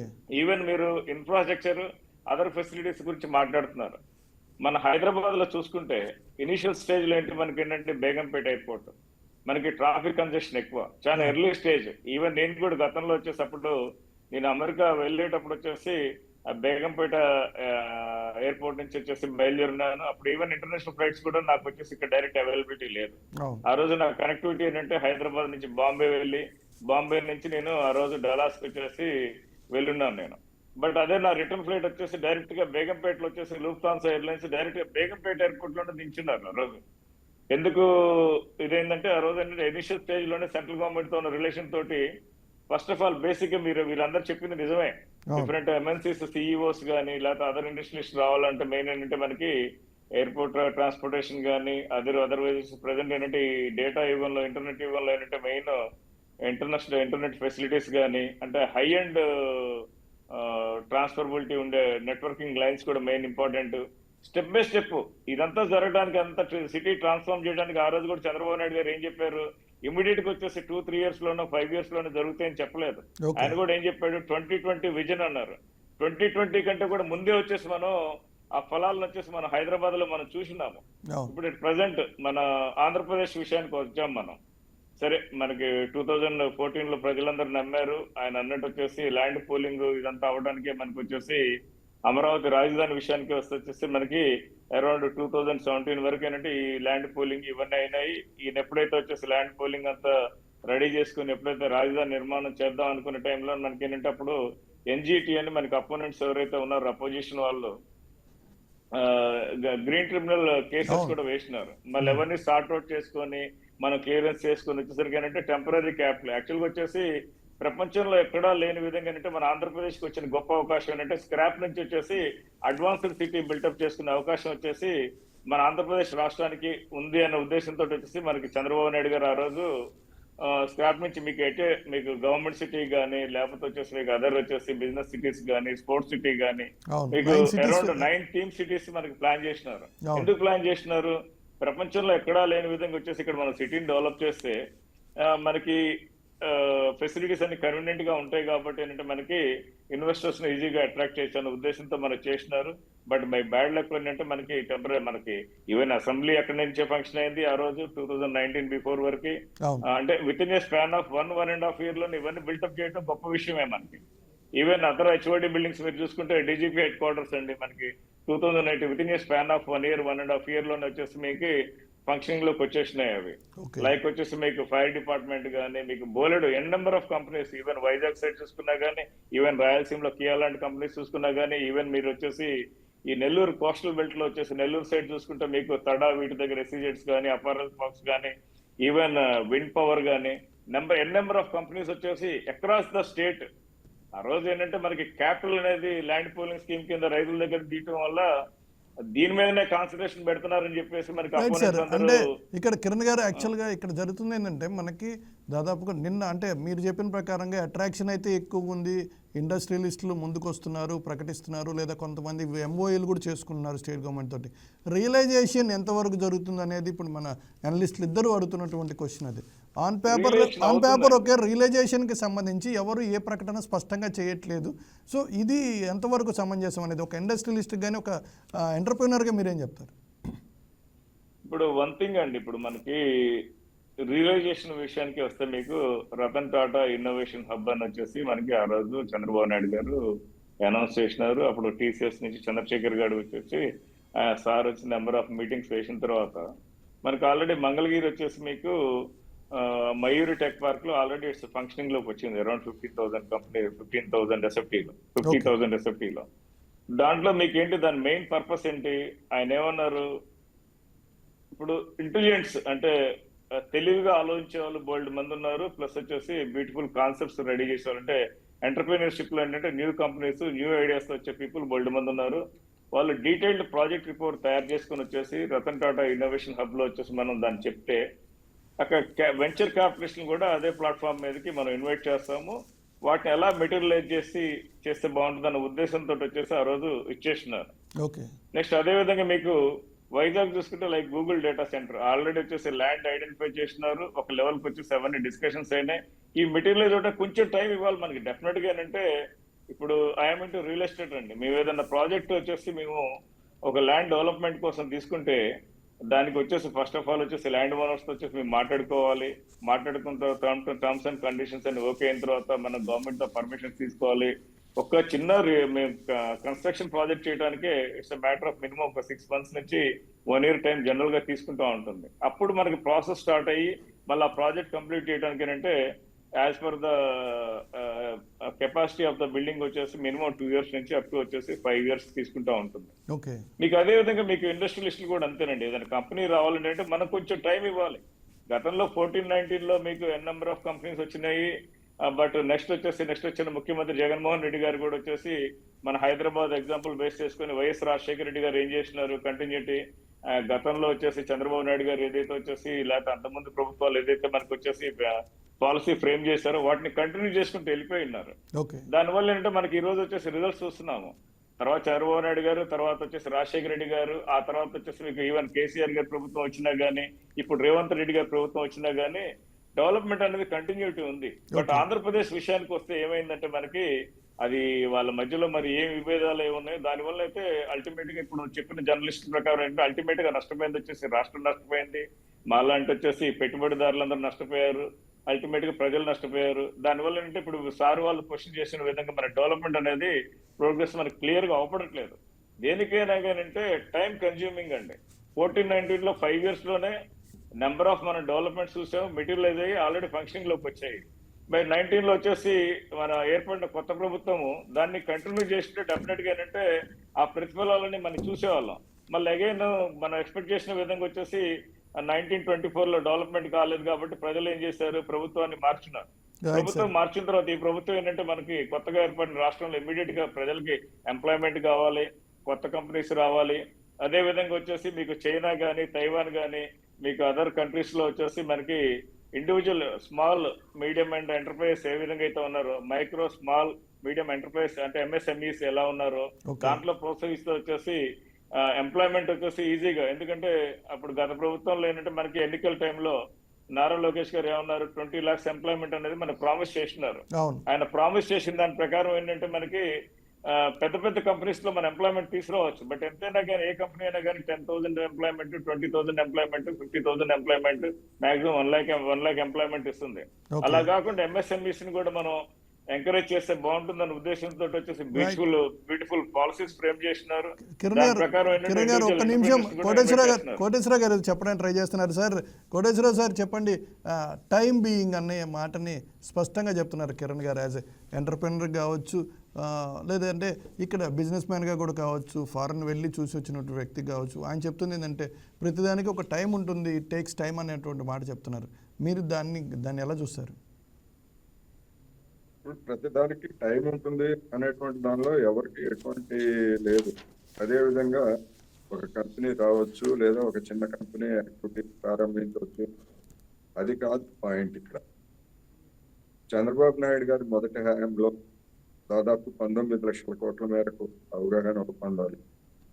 జగన్మోహన్ రెడ్డి గారు ఆయన కూడా చెప్తుంది ఏంటంటే, నా హయాంలో కూడా 19 లక్షల కోట్ల వరకు నేను అవగాహన ఒప్పందాలు కుదుర్చుకున్నాను. ఇప్పుడు మళ్ళా ఈ ఏడాదిన్నర కాలంలోనే దాదాపు మేము కూడా 19 లక్షల కోట్ల వరకు ఒప్పందాలు కుదుర్చుకున్నాం అని చెప్పేసి ఇప్పుడు ఉన్నటువంటి ప్రభుత్వం కూడా చెప్పింది. మరి మొత్తం దాదాపు 55 నుంచి 60 లక్షల కోట్ల మేరకు ఒప్పందాలు కుదుర్చుకున్నప్పుడు నేనేమంటున్నానంటే, జనానికి విశ్వాసం కలిగించే విధంగా వీటి స్టేటస్ ఏమిటి అది చెప్పడానికి ఇబ్బంది ఏముంది? జగన్మోహన్ రెడ్డి గారు కంటిన్యూ చేయలేదు, ఓకే, దాన్ని అందరూ విమర్శించారు, లేకపోతే దాన్ని క్రిటికల్ గానే చూశారు, దాన్ని ఎవరు కాదనలేదు. మరి జగన్మోహన్ రెడ్డి గారి హయాంలో కూడా కొన్ని ఒప్పందాలు చేసుకున్నాము అని చెప్పారు కదా, వాటిని మరి చంద్రబాబు నాయుడు గారు ఇప్పుడు మళ్ళా వాటిని కొనసాగిస్తారా? లేకపోతే లేదు జగన్మోహన్ రెడ్డి గారు ఆయన వేరు, ఆయనకి మాకేం సంబంధం లేదు, మేము మళ్ళా కొత్తగా ఒప్పందాలు చేసుకుంటామని చెప్పేసి మొదలు పెట్టారు. అసలు ఏమిటి జగన్మోహన్ రెడ్డి హయాంలో అలాంటి జరగలేదనేటువంటి మాట చెప్తున్నారు. జరిగాయని చెప్పేసి ఆయన చెప్తున్నాడు కదా, నేను అనేది అదే, జరిగాయని చెప్పేసి జగన్మోహన్ రెడ్డి గారు వైసీపీ నాయకులు క్లెయిమ్ చేసుకుంటున్నారు. నిజంగా జరిగాయా లేదా? అఫీషియల్ రికార్డ్స్ ఉంటాయి కదా, అఫీషియల్ రికార్డ్స్ ఉంటాయి కదా. ఎగ్జాక్ట్ ఏ ప్రభుత్వంలో జరిగినటువంటి సదస్సులైనా లేదా అఫీషియల్ రికార్డ్స్ ఉంటాయి కదా, వాటిని బయట పెట్టండి. వాటిని బయట పెట్టి వాటిలో ఉన్నటువంటి నిజాలు ఏమిటనేటువంటి బయట పెట్టండి. అది పెట్టడానికి కిరణ్ గారు దానికి సంబంధించి ఇంకో మాట కూడా చెప్పడం జరిగింది. ప్రభుత్వాలు కంటిన్యూ చేసుకుంటూ వెళ్తే ఒక స్టాండర్డ్ డెవలప్మెంట్ ఉంటుంది, అలా చేయకపోతే డ్యామేజ్ అవుతుంది, అందువల్లే మనం ఇబ్బంది పడుతున్నాం అంటే మాటని కిరణ్ గారు చెప్పడం జరిగింది. అది వాస్తవం, దాన్ని ఎవరు కాదంటలేదు. నేనేమంటున్నానంటే, ఇప్పుడు కిరణ్ గారు ఏమన్నారు, ఆయన డెవలప్మెంట్ చేయని కారణంగానే 2024 అంట. నేను అంతకు ముందుకెళ్ళి 2019లో చంద్రబాబు నాయుడు గారు ఎందుకు ఓడిపోయారు? ఇద్దరు గుణపాఠాలు తీసుకోవాలి కదా. ఇద్దరిని మనం ఆ విధంగా ఆయన ఎందుకు ఓడిపోయారు, తర్వాత ఈయన ఎందుకు ఓడిపోయారు? మొదట ఓడిపోయింది చంద్రబాబు నాయుడే కదా. అప్పుడు ఏం చెప్పారు, బాబు వస్తే జాబ్ వస్తుంది అనేటువంటి వాతావరణాన్ని క్రియేట్ చేశారు. 2014లో సరే ఘనమైనటువంటి విజయం వచ్చింది. మరి 5 సంవత్సరాల్లోనే విశ్వాసం కోల్పోబట్టే కదా జనం ఓడించింది 2019లో. అదే విధంగా జగన్మోహన్ రెడ్డి గారికి కూడా అదే పరిస్థితి. అందుకని నేను ఏమంటానంటే, మాటలు కాదు, మీరు చేసినటువంటి చేతలు ఏమిటి? ఇప్పుడు శంకుస్థాపన రాళ్ళు మనం చూసాం. శంకుస్థాపన రాళ్ల గురించి ఉమ్మడి ఆంధ్రప్రదేశ్ లో ఉన్నటువంటి ప్రహసనప్రాయమైనటువంటి విషయాలన్నీ తెలుసు. శంకుస్థాపనలు అవే కాదు, ఎంత మేరకు అనేటువంటిదే ఇప్పుడు ఇవాళ ఉన్నటువంటి పరిస్థితుల్లో. రెండోది, మన చర్చలో ఇంకా కొన్ని అంశాలు కూడా వచ్చాయి. ఎక్కడైతే ప్రపంచవ్యాప్తంగా ఉన్నటువంటి ట్రెండ్ ఏమిటంటే, ఇప్పుడు కిరణ్ గారికి కూడా తెలియదని నేను అనుకుంటున్నాను, ఎక్కడైతే ఒక పరిశ్రమ, అది ఫార్మా కావచ్చు, లేకపోతే ఐటీ కావచ్చు, మరొకటి కావచ్చు, ఎక్కడైతే అభివృద్ధి చెందాయో అక్కడ లాజిస్టిక్స్ అన్ని అక్కడే అభివృద్ధి చెందుతాయి. అందుకని ఏ పెట్టుబడిదారైనా ఏ ఎంటర్ప్రినర్ అయినా ముందు ఎక్కడ చూస్తారు? అక్కడ చూస్తారు. ఇప్పుడు ఆంధ్రప్రదేశ్ ఉంది, ఆంధ్రప్రదేశ్ లో ఎవరైనా వచ్చేటువంటి వాళ్ళు ఎక్కడ చూస్తారు? వైజాగ్ చూస్తారు, అంతేగాని నల్లమల్ల అడవులు చూడరుగా. అంతేగా, అక్కడ విపరీతం ఎంత కావాలంటే అంత ల్యాండ్ దొరుకుతుంది, కానీ అక్కడికి వెళ్తారా? ల్యాండ్ దొరికింది కదా అని. అందుకని ఎక్కడ అభివృద్ధి చెందితే అక్కడికే పరిశ్రమలు. ఇప్పుడు చైనా అనుభవం కూడా అదే. చైనా అనుభవం కూడా అదే. విదేశీ వాళ్ళని స్వదేశీ అందరినీ ఆకర్షిస్తే ఎక్కడైతే రేవులు లేకపోతే సముద్ర తీరాలు ఇటువంటివి ఉన్నాయో ఆ ప్రాంతం అభివృద్ధి చెందింది. అక్కడ దానికి కొన్ని కొత్త సమస్యలు కూడా సృష్టించింది. ఈవెన్ చైనాలో కూడా అసమానతలని సృష్టించింది. అందుకని గో వెస్ట్ పశ్చిమ. అందుకని ఆ విధమైనటువంటి ట్రెండ్ ప్రపంచంలో ఉన్నప్పుడు దానికి భిన్నంగా నేను అదే చెప్తాను. హైదరాబాదు, బెంగళూరు, చెన్నై, మన ఇంతకుముందు అయ్యప్ప గారు చెప్పారు కదా రామానుజన్ ఐటీ సిటీ అని. మరి అటువంటి ఐటీ సిటీని చంద్రబాబు నాయుడు గారు 5 సంవత్సరాల్లో ఐటీ సిటీ కట్టడానికి 5 ఏళ్ళు అక్కర్లేదుగా. చూసాంగా మనం హైదరాబాద్ లో ఎంత త్వరగా వచ్చిందో. ఎందుకని ఆ విధమైనటువంటి వాతావరణాన్ని కల్పించలేకపోయారు? ఇక్కడ కోటేశ్వరరావు గారు ఒక నిమిషం, మీరు చెప్పింది నేను ఏకీభవిస్తాను. మీరు హైదరాబాద్ కూడా సైబర్ టవర్స్ కట్టంగానే ఇమీడియట్ గా వచ్చేసి ఏం రాలేదండి. ఈవెన్ సైబర్ టవర్ నిర్మాణానికి వచ్చేసి మనకి 2-3 years అప్పుడు ఓన్లీ ఒక సింగిల్ బిల్డింగ్, అది ఐకానిక్ బిల్డింగ్. మనం చెప్పుకోవడానికి ఏంటంటే ఆ రోజు హైదరాబాద్ లో మీరు మేము మన అందరం చూసాము. ఆ రోజు సైబర్ టవర్స్ కట్టినప్పుడు ఏంటంటే సరౌండింగ్ అంతా రాళ్ళు రప్పలు టైప్ ఏం లేవు. బట్ దానికి వచ్చేసి ట్రాన్స్ఫార్మ్ అవడానికి మినిమం వచ్చేసి 10 to 15 years టైం పట్టిందండి. ఇమీడియట్ గా జరగలేదు. ఇప్పుడు మనం చూస్తాము. మనం వచ్చేసి ఇప్పుడు అమరావతి విషయానికి వద్దాం మనము. ఎందుకంటే అమరావతి డే టు డే నేను కూడా వచ్చేసి దాన్ని మానిటర్ చేస్తున్నాను కాబట్టి, మనం వన్స్ గవర్నమెంట్ వచ్చిన తర్వాత మీరు చూస్తే మీకు ఎంత ఫాస్ట్ గా వచ్చేసి ఇప్పుడు ఇన్ఫ్రా అంతా డెవలప్ అవుతుందండి. ఇప్పుడు వీళ్ళు అనుకున్నట్టు ఏంటంటే డిఫరెంట్ లైక్ హడ్కో నుంచి కానీ, లేకపోతే సెంట్రల్ గవర్నమెంట్ ఫండింగ్ కానీ, వరల్డ్ బ్యాంక్ ఫండింగ్ కానీ, మీకు other number of financial companies కూడా వీళ్ళు రెగ్యులర్ గా మొబిలైజ్ చేస్తా ఉన్నారు. అరౌండ్ 65,000 crores వచ్చేసి ఆల్రెడీ వీళ్ళు మొబిలైజ్ చేసుకుంది government. At the same time అంటే మీకు దాంట్లో క్వాంటమ్ వ్యాలీ అని అనౌన్స్ చేసినారు. అది ఆల్రెడీ ఫౌండేషన్ స్టార్ట్ చేస్తున్నారు. ఎన్ఆర్టీ ఐకన్ బిల్డింగ్ అది కూడా వచ్చి సిద్ధ ప్రాతిపదికన జరుగుతూ ఉంది. మీరు ఒక 3-4 years మనం వెయిట్ చేస్తే డెఫినెట్ గా దాని ఫలాలు మనం చూడొచ్చు. నేను అదే మీకు చెప్పేది. ఈవెన్ వైజాగ్ విషయానికి వస్తే ఏంటంటే మీకు ఇంకోటి డెవలప్మెంట్ అండి, డీసెంట్రలైజేషన్ డెవలప్మెంట్ అనేది ఎందుకంటాం అంటే గత ప్రభుత్వం వచ్చేసి అంతకుముందు ఆల్రెడీ డీసెంట్రలైజ్డ్. రాయలసీమకి అడ్వాంటేజెస్ ఏమున్నాయి? మనకి ఇంకోటి అంటే మన ఆంధ్రప్రదేశ్ కున్న ఇంకొక మేజర్ అడ్వాంటేజ్ ఏంటంటే కోస్టల్ క్యారిడార్ అండి. కోస్టల్ క్యారిడార్ అంటే అంటే మనకి లాజిస్టిక్స్ కానీ, షిప్పింగ్ కానీ, అట్ ది సేమ్ టైం ఏంటంటే మ్యానుఫ్యాక్చరింగ్ ఇండస్ట్రీస్ రావడానికి మనకి వచ్చేసి నెంబర్ ఆఫ్ ఆప్షన్స్ ఉన్నాయి. దాని బేసిస్ కూడా పాలసీస్ ఫ్రేమ్ చేసుకుంటూ స్టెప్ బై స్టెప్ చేసుకుంటూ వస్తా ఉన్నారు. మీరు దాంట్లో భాగంగానే కొన్ని ఇండస్ట్రీస్ మాత్రం టైం బీయింగ్ అనౌన్స్ చేయడం జరిగింది. 5 ఏళ్లలో మేము పూర్తి చేస్తాం, లేకపోతే 10 ఏళ్లలో పూర్తి చేస్తాం, లేదంటే మొదటి 5 ఏళ్ళు ఫస్ట్ ఫేజ్ ఇలా ఉంటుంది అనేటువంటి కొన్ని కంపెనీస్ అయితే చెప్పడం జరిగింది. అన్నీ చెప్పట్లేదు అనేది సార్ క్వశ్చన్. అంటే స్టెప్ బై స్టెప్ చెప్పుకుంటూ వస్తున్నారుగా, మనం చూస్తున్నాము ఈ రోజు. ఎందుకంటే మనం చెప్పడానికి వచ్చేసి ఇప్పుడు ఈవెన్ ఏ ఇండస్ట్రీలు ఎంఎన్సీ కంపెనీస్ చూసుకున్నా కానీ చెప్పడానికి ఒక 10 అనౌన్స్ చేస్తేలే కానీ మెటీరియల్ జనరల్ గా ఏంటంటే ఒక 4 to 5 వచ్చినా గానీ ఇట్స్ ఎ గ్రేట్ రిజల్ట్ అన్నట్టు. ఇప్పుడు వీళ్ళు అనౌన్స్ చేసిన దాని ప్రకారం చెప్పండి. ఇక్కడ నేను ఒకటి కోరుతున్నానండి. ఇప్పుడు వైఎస్ రాజశేఖర రెడ్డి గారి హయాంలో శంషాబాద్ ఎయిర్పోర్ట్ కానీ, ఔటర్ రింగ్ రోడ్ కానీ శరవేగంగా డెవలప్ చేశారు. ఇప్పుడు 1994 ఉన్నటువంటి పరిస్థితులకి ప్రస్తుతం ఉన్నటువంటి టెక్నాలజీ ఉపయోగించి కన్స్ట్రక్షన్స్ కానీ డెవలప్ చేయడానికి చాలా పరిస్థితులు చాలా భిన్నంగా ఉన్నాయండి. అప్పట్లో ఉండేటువంటి టెక్నాలజీ కానీ, మ్యాన్ పవర్ కానీ, ఇప్పుడు ఉండేటువంటి యంత్ర పరిశ్రమల ద్వారా నిర్మాణాలు చేపట్టడం కానీ, అది టెక్నాలజీల ద్వారా కానీ, రోబోటిక్ టెక్నాలజీ కానీ, ఆర్టిఫిషియల్ ఇంటెలిజెన్స్ కానీ ఇప్పుడు చాలా శరవేగంగా ఉన్నాయండి. అప్పుడు హైటెక్ సిటీ 1994లో ఎప్పుడైతే ఈయన నెదురుమల్లి జనార్దన్ రెడ్డి గారు శంకుస్థాపన చేసినప్పుడు నెదురుమల్లి జనార్దన్ రెడ్డి గారి మీద కూడా అడవుల్లో హైటెక్ సిటీ, అడవుల్లో ఐటీ అని చెప్పి ఒక ఎట్టింగ్ పెట్టి ఆయన్ని కించపరుస్తూ రాసినటువంటి సంఘటనలు కూడా ఉన్నాయి కొన్ని మీడియా పత్రికలు. కానీ ఈ రోజునండి ఇప్పుడు 1994 తర్వాత ఒక 15 సంవత్సరాలు ఉన్నదండి.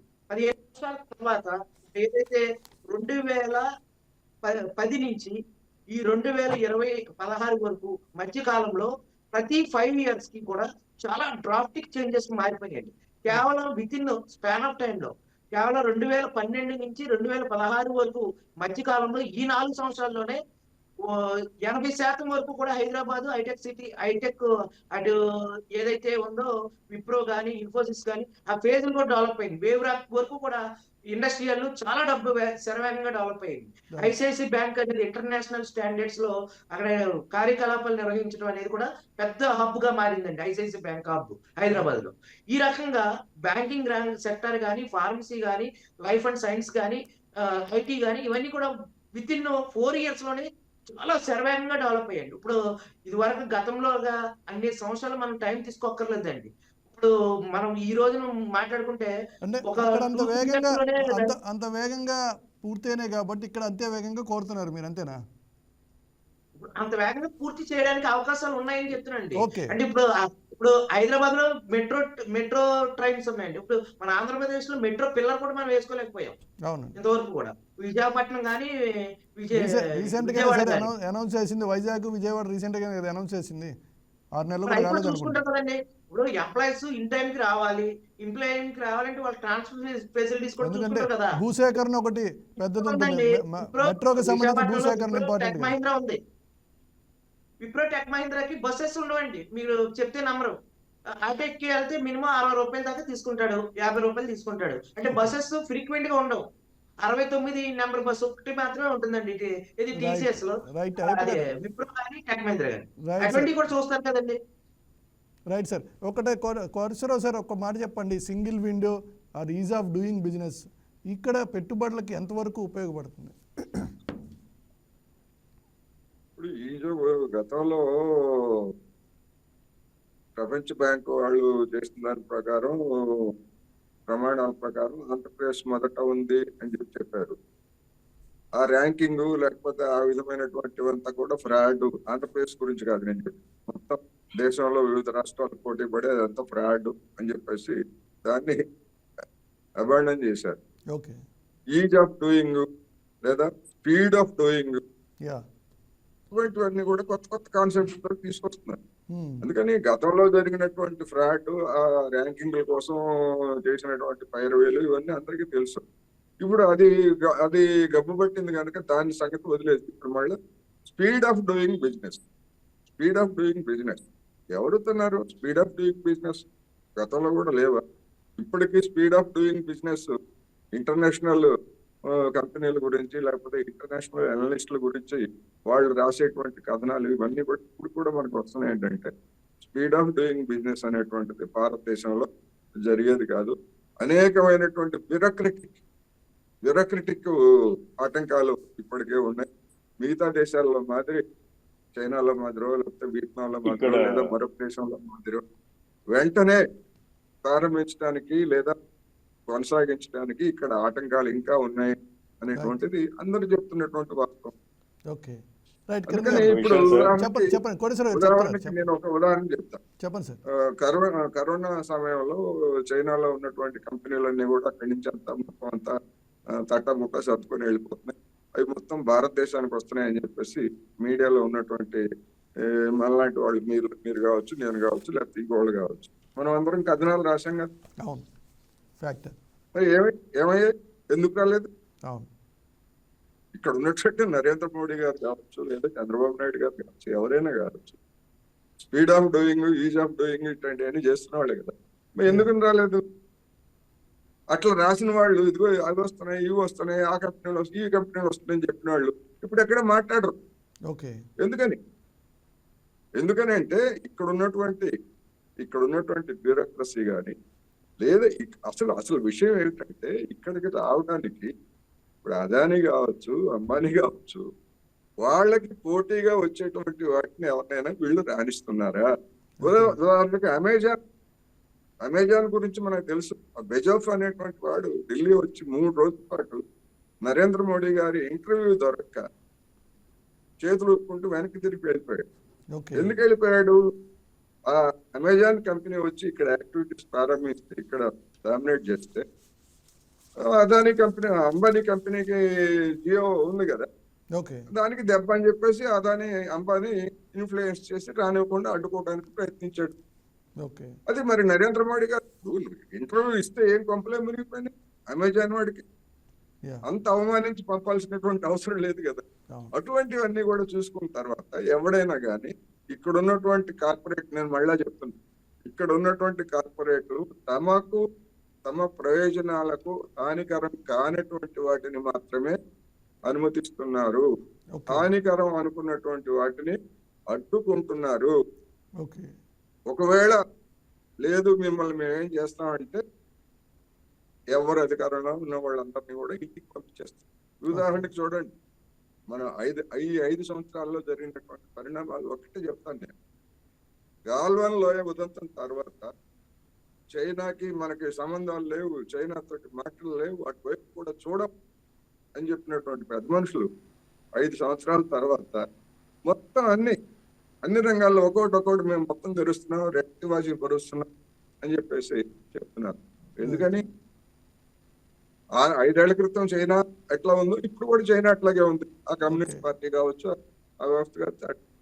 ఇప్పుడు ఎందుకంటే ఇక్కడ ఉన్నటువంటి ఒక కార్పొరేట్ లాబీ చైనా నుంచి దిగుమతి చేసుకున్నటువంటి వస్తువులు కావచ్చు, లేకపోతే పెట్టుబడులు కావచ్చు, వాటితోటి లబ్ధి పొందడానికి మంచి అవకాశాలు ఉన్నాయనేటువంటి ఇక్కడ ఉన్నటువంటి కార్పొరేట్ లాబీ నరేంద్ర మోడీ సర్కార్ మీద మెడలు వంచి, గతంలో ఏం చెప్పచ్చు, ఆర్ఎస్ఎస్ వాళ్ళు ఏమైనా చెప్పచ్చు, లేకపోతే వీధుల్లో బజరంగ దళ వాళ్ళు ఎన్ని వేరంగాలైనా వేయచ్చు కమ్యూనిస్ట్ పార్టీకి వ్యతిరేకంగా, కమ్యూనిజానికి వ్యతిరేకంగా. యా అవన్నీ కూడా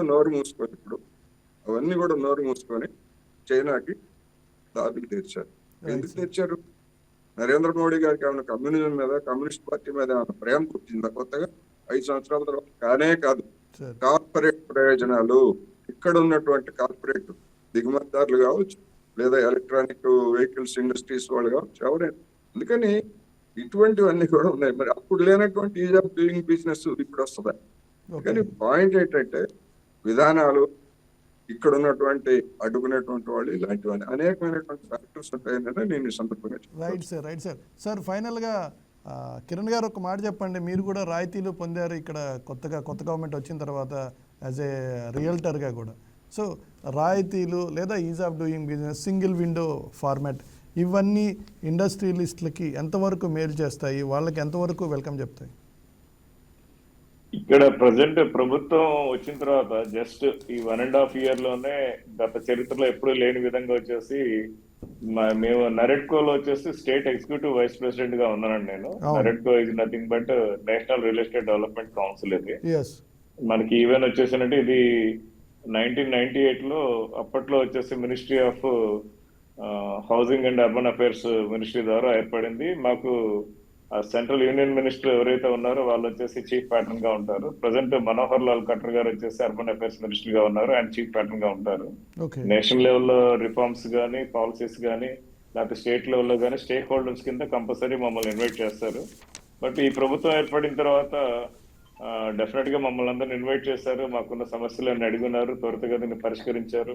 plus speed of doing business ప్రకారం సార్ అన్నట్టు అంటే సింగిల్ విండో సిస్టమ్ కింద గతంలో ఏంటంటే ఒక హై రైజ్ బిల్డింగ్ కట్టాలంటే ఏంటంటే మనకి ఫైర్ డిపార్ట్మెంట్ కి సపరేట్ గా వెళ్ళాలి, డీజీసీఏ మనకి వచ్చేసి మన ఎయిర్పోర్ట్స్ పర్మిషన్స్ వచ్చి సపరేట్ గా వెళ్ళాలి, అదేవిధంగా వచ్చేసి మనకి ఎన్విరాన్మెంట్ క్లియరెన్స్ అనేది సపరేట్ గా వెళ్ళాలి. ఇవన్నీ ఇబ్బందులు లేకుండా ఇంటిగ్రేటెడ్ గా వచ్చేసి ఈవెన్ రెవెన్యూ సమస్యలు కూడా వచ్చేసి మనకి లేకుండా వాటిని కూడా మన ప్రజెంట్ ఉన్న మినిస్టర్ వచ్చేసి నారాయణ గారు వచ్చేసి చాలా ఫ్రెండ్లీగా ఉన్నారు. ఈవెన్ ప్రిన్సిపల్ సెక్రటరీ ఇప్పుడున్న సురేష్ బాబు గారు కానీ, గతంలో ఉన్న ప్రిన్సిపల్ సెక్రటరీ గారు కానీ, వీళ్ళందరూ చాలా కోఆపరేటివ్ గా మాతో మీటింగ్లు పెట్టి స్పీడ్ ఆఫ్ డూయింగ్ బిజినెస్ అనేది ఫుల్ఫిల్ చేసినారు. ఫర్దర్ గా ఏంటంటే మనకి ఇక్కడ మన వేరే దేశాలకి ఇప్పుడు చైనా గురించి సార్ చెప్తున్నారు, మనం కాదను. అక్కడంతా అంటే స్థిరమైన ప్రభుత్వాలు, అక్కడ పరిస్థితులు వేరు.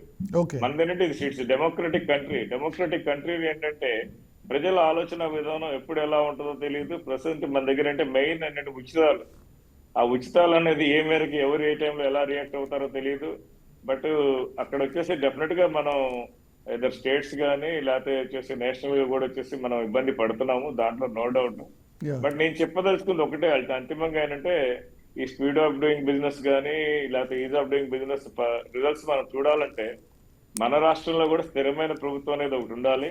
వన్ మోర్ థింగ్ ఏంటంటే సెంట్రల్ అండ్ స్టేట్ రిలేషన్స్ కూడా బాగుండాలి. అల్టిమేట్ గా మన గతంలో వచ్చేసి మీరు సార్ చెప్పినట్టు వచ్చేసి ఇందాక అయ్యప్ప గారు కూడా చెప్తున్నారు. ఏమన్నారంటే మనకి హైదరాబాద్ లో ఆ రోజు వచ్చేసి శంషాబాద్ ఎయిర్పోర్ట్ ఫాస్ట్ గా అయిపోయింది, లేకపోతే అవుటర్ రింగ్ రోడ్ ఫాస్ట్ గా అయిపోయింది. అంతకుముందు డిపిఆర్స్ ఏదైతే ఫ్రేమ్ చేశారో మనకి అప్పటికే వచ్చేసి హైదరాబాద్ డెవలప్మెంట్ విపరీతంగా ఉంది, నెంబర్ ఆఫ్ ఐటీ కంపెనీస్ వచ్చినాయి, ప్లస్ మన కంబైన్డ్ స్టేట్ రెవెన్యూ కూడా అదే లెవెల్లో ఉంది. అవును. మనకి అదృష్టం కొద్ది అప్పుడు జైకా కూడా వచ్చేసి మనకి నిధులు వచ్చేసి చాలా ఫాస్ట్ గా వచ్చినాయి. ప్లస్ ఎటువంటి ప్రతిపక్షం పరంగా కానీ సెంట్రల్ లో కానీ అన్ని విధాల కోఆపరేషన్ బాగుంది కాబట్టి ఫాస్ట్ గా వచ్చేసి మనం కంప్లీట్ చేసుకోగలిగాము. గతంలో వచ్చేసి మన ఆంధ్రప్రదేశ్ రాష్ట్రానికి వస్తే 14 to 24 వరకు ఆ పరిస్థితులు లేవు మనకి. అది అందరికీ మళ్ళీ ప్రత్యేకంగా నేను చెప్పాల్సిన పని లేదు, మనందరికీ తెలిసిన విషయమే. ఇప్పుడు వచ్చేసి అంటే కొంచెం స్థిరంగా ఏంటంటే మనం అనుకున్నట్టు సెంట్రల్ కోఆపరేషన్ కానీ లేకపోతే స్టేట్ లో వచ్చేసి వీళ్ళు తీసుకున్న డెసిషన్స్ కానీ స్టెప్ బై స్టెప్ వచ్చేసి బాగానే చేసుకుంటూ వస్తున్నారు. మనం కూడా ఇప్పుడే వచ్చేసి వీటి గురించి ప్రశ్నించాల్సిన అవసరం లేదు.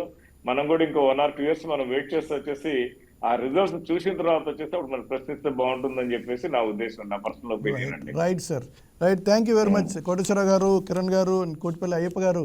Thank you very much for participating in the debate. ఇది పరిస్థితి. రాష్ట్రానికి ప్రస్తుతం ఇండస్ట్రియలిస్టులు క్యూ కడుతున్నారు. విదేశాల్లో ఉన్నటువంటి తెలుగువారు కావచ్చు, విదేశీల్లో ఉన్నటువంటి ఇతర వ్యాపారస్తులు కావచ్చు, ఇటువైపు ఆంధ్రప్రదేశ్ వైపు చూపు సారిస్తున్నారనడానికి ఈరోజు జరిగినటువంటి పెట్టుబడులు డిస్కషన్స్కి సంబంధించిన పెట్టుబడుల ఆకర్షణకి ఆంధ్రప్రదేశ్ ముందుకెళ్తుంది.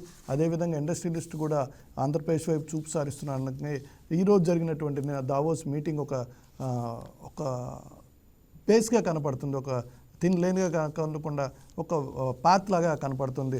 సో ముందు ముందు మరిన్ని ఇండస్ట్రీస్ ఇటువైపు వచ్చేటువంటి అవకాశాలు ఉన్న నేపథ్యంలో ఇంకా ముందుకు వెళ్ళాలి, ఆంధ్రప్రదేశ్ మరింత అభివృద్ధి చెందాలని ఆశిద్దాం.